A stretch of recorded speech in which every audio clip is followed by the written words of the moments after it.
Alam mo ba na ang pinakakakatawang performance sa Battle of the Bands ay nangyari dahil sa mabagal na internet?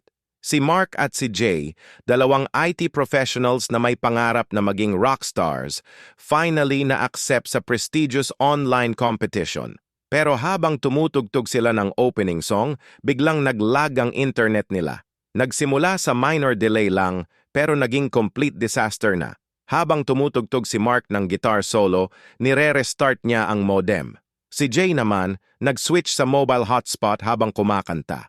Desperate na sila, kaya nag-connect pa sa Wi-Fi ng kapitbahay. Naging weird ang performance nila. Speed test sa gitna ng kanta, tumawag sa ISP customer service habang nagda-drums at nag-explain ng packet loss sa mga confused judges.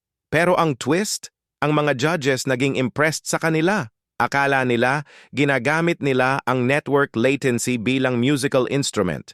Ang terrible connection nila naging experimental electronic rock sound. Minsan talaga, ang mga technical problems ay nagiging blessing in disguise.